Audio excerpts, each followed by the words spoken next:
Pero oye, te iba a decir, dejamos algunas preguntas en el tintero. Quisiera dejarla de lo que planteó Fortunio hasta el final. Para ustedes, noticias importantes del año. No les pido muchas, uno o dos importantes para ti, uno o dos importantes para ti. ¿Quién arranca? Bueno, yo típicamente arranco por el lado mundial, qué es lo que está pasando mundialmente que nos impacta a nosotros. Yo creo que hay dos cosas a nivel mundial que debemos estar pendientes. Número uno es, obviamente, la realización de que hoy día hay menos dinero que antes, de que el déficit personal mundial ya está sobre 40 trillones de dólares y que hemos visto como países que no se están ajustando a esa realidad están cayendo. Y la segunda es el efecto de las protestas, el efecto del individuo, que de hecho Time Magazine nombró a su persona del año como el manifestante, y ya es la segunda vez en los últimos 10 años que en vez de ser un individuo, es un conglomerado. Hace varios años atrás fue usted, el pueblo, la gente, y ahora fue el manifestante. Y lo que eso apunta es lo que yo creo que hay un cambio global, de cómo los gobiernos y las sociedades se van a regir, que son descentralizadas, son de empoderamiento hacia el ciudadano, y los gobiernos tienen que atemperarse a esa realidad, tienen que cambiar, tienen que darle más poder al individuo para que entonces se puedan realizar las cosas. De otra manera, si se quedan en sistemas arcaicos, si se quedan en sistemas que centralizados, muy burocráticos, muy grandes, no se va a poder echar para adelante. Ángel. Bueno, yo creo que en términos del escenario local en Puerto Rico hay dos noticias que me llaman mucho la atención. Una es el evidente colapso de la administración pública en Puerto Rico.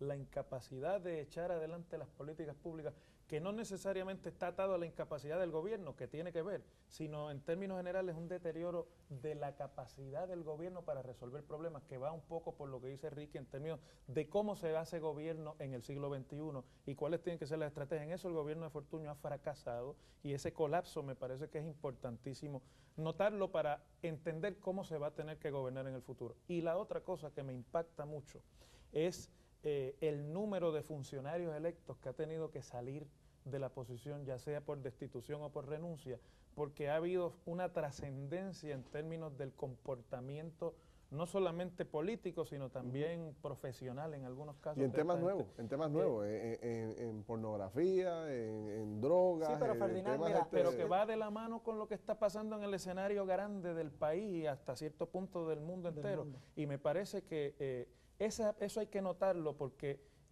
es la raíz de una desconfianza generalizada que hay en la población en la estructura y en el proceso político, que si no se atiende con vehemencia y tajantemente, con claridad, por los partidos, va a terminar por destruir esas estructuras. Hablaba el doctor Vargas Vidot de que tendemos y me incluyo, a ver las cosas negativas y que siempre es bueno también mirar las cosas positivas. En términos positivos, ¿ven algo bueno del 2011?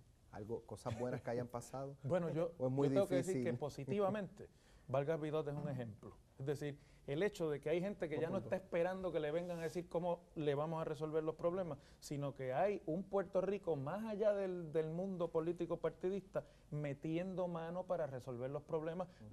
Por ejemplo, uno lo puede notar de la manera más elocuentemente en el mundo deportivo y de la competencia deportiva o en el mundo de la organización comunitaria. Fíjate, y yo creo que eso es una buena noticia. Y ha pasado, básicamente esta semana hemos tocado el tema de cuál es la noticia. A todos los invitados que traigo el tema, le pregunto, ¿cuál es la noticia más importante? Casi todos han coincidido en el punto positivo, que el deporte ha sido un elemento positivo para el país. Sí, pero hay otro elemento y no solo el doctor, también hay otras personas como los reverendos que están luchando, que no salen en las noticias. A mí a veces cínicamente escucho la radio y veo que se habla por 2 horas y de momento hay un segmento que se llama la noticia positiva.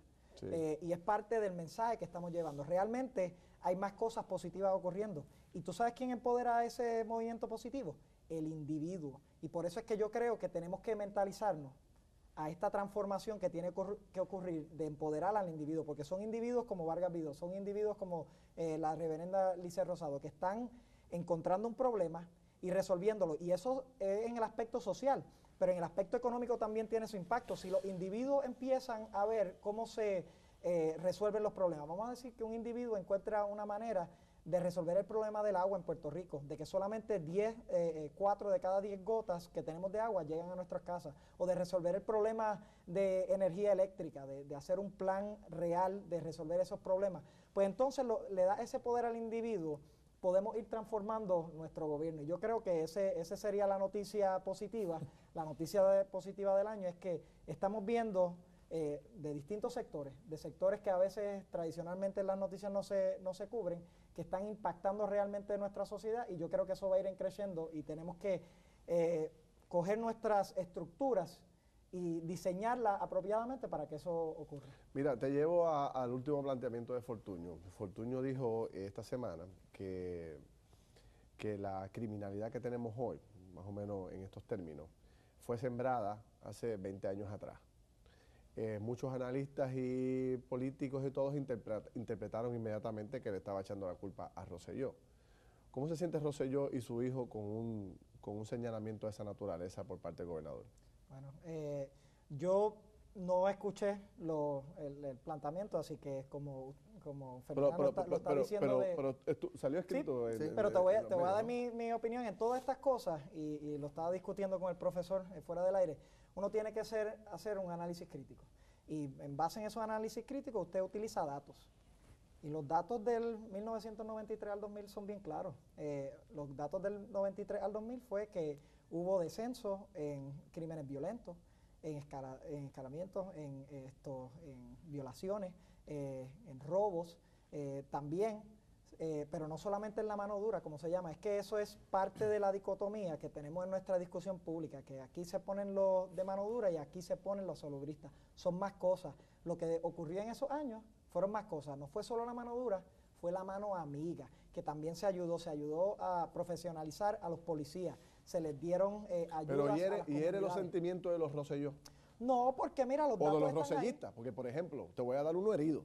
Yo, Uno herido molesto, Quiquito Meléndez en radio, en el programa de radio, estaba muy molesto. Bueno, pero- porque él sentía que Rosselló había hecho un gran trabajo en aquel momento. bueno, pero Quiquito lo siente porque existió, y no solamente es un sentir artificial, los datos lo constatan. O sea, que a mí no me molesta, porque cuando uno tiene la razón y cuando uno tiene los datos que lo apoyan, pues entonces es muy fácil apuntar a que la criminalidad bajó, se mejoraron las condiciones, se le subió el ánimo a los policías también se le dieron otras avenidas para que el policía interactúe con la sociedad de manera apropiada. Una cosa que yo creo que hay que aprender y que vamos a tener que meterle en la cabeza a nuestros funcionarios electos, es que tú no puedes venir al poder a echarle la culpa a lo que pasó o no pasó en el pasado. Yo creo que hay algo de razón en términos de algunos de los efectos de esa política en términos de largo plazo y de lo que puede haber creado en las dinámicas policíacas y comunales en Puerto Rico. Pero la realidad, más allá de si es un ataque a Rosselló o de si es un gobernador que el agua le sigue subiendo y está que se agarra de lo que sea y se lleva consigo al que se lleve, que eso es lo que me parece que está pasando, es que en Puerto Rico tenemos un problema de narcotráfico. Y ese problema de narcotráfico es el responsable del 70% de la actividad criminal. Y vamos por 1.100 asesinatos y subiendo, y todavía no ha concluido el año. ¿Cómo es posible que el gobernador de Puerto Rico, a 3 años ya, empezando su 4º año de gobernación, lo único que pueda decirle al país es que eso es culpa de algo que pasó hace 20 años atrás? Y tienes la policía politizada, desmoralizada, con falta de equipos y de personal, y tienes una unidad investigativa de la policía desmantelada que ha creado un clima de impunidad en el país. Ahí es donde está el meollo. Hay otro elemento de esto, no solamente el gobierno, sino es la estructura de gobierno y cómo las cosas están conectadas. Y por eso es que yo estoy en contra de este sistema colonial, porque este sistema colonial vemos como todas estas cosas que están conectadas. La economía, la criminalidad. Oigan, el presupuesto de Puerto Rico es 29 billones de dólares. Se estima que el narcotráfico es 20 billones de dólares. O sea, que están casi a la par. Si no hay trabajo en Puerto Rico... Pero mira, Ricky, hay narcotráfico en los estados de la Unión, un problema creciente en la frontera con México, y no tienen el problema que tú señalas. Y hay narcotráfico porque en Santo Domingo y hay México, más trabajo. y son Cuando países tú tienes trabajo y tienes otros elementos... No, pero tienen el mismo problema peor que Puerto Rico en términos de violencia, Peor. en términos de control. Pues claro, cógete la frontera con México. Cógete la frontera de los Estados Unidos con México, Los Ángeles, el lado de Ciudad Juárez. O sea, es que tenemos que empezar a ver esto también en un sentido más amplio. Esto no es todo Determinaciones que ustedes tengan, determinaciones para el nuevo año. Para terminar con una nota positiva. ¿Cómo, perdón? Determinaciones que tengan. Planes y determinaciones positivas para el nuevo año. Te voy a decir, salir lo suficientemente bien en la primaria de marzo para ocupar el escaño que está vacante en el Partido Popular. Muy bien. Bueno, yo voy a seguir esto, espero en mi ámbito profesional, desarrollando las terapias, las medicinas con células madres. Tengo una compañía que estoy llevando también unas patentes, pero en mi ámbito como ciudadano preocupado y en mi ámbito cívico voy a seguir llevando el mensaje de cómo es que este sistema colonial nos está afectando, y es la realidad, y lo tengo que seguir repitiendo. Yo sé que Ferdinand se ríe, pero es que mira, no, porque el pedazo de información, la información que casi siempre se nos lleva es que o atendemos el estatus o atendemos los problemas, pero los problemas están ligados porque tenemos un estatus que está doblemente mal. Tenemos un estatus que hace 500 años no nos da el poder político de tomar nuestras decisiones, y tenemos un estatus que ya perdió vigencia en términos de su estructura. El ELA ya no aplica al mundo moderno de hoy, y lo tenemos que cambiar, y lo podemos hacer de cantazo. No me río en menosprecio a lo que tú planteas. No, yo sé que estás de acuerdo. Porque tú es que siempre Ricky es muy hábil y todos sus planteamientos los lleva al tema colonial. Y me parece muy interesante, y te felicito por eso, porque todo el mundo tiene que buscar la forma de llevar su mensaje. Así que respeto mucho tus planteamientos. Me tengo que ir, señores, se nos acabó el tiempo. Les deseo feliz Navidad a los dos. Igual, felicidades a todos. Igualmente a los amigos televidentes, por si no los vemos antes del año nuevo. Una feliz Navidad, un año nuevo más positivo que el que acabamos de concluir, pero sobre todo la voluntad de cambiar las cosas nosotros por nuestra propia iniciativa. Determinaciones, ¿verdad? Dios los bendiga, un feliz año nuevo, y recuerden, el poder está en nuestras manos, y este año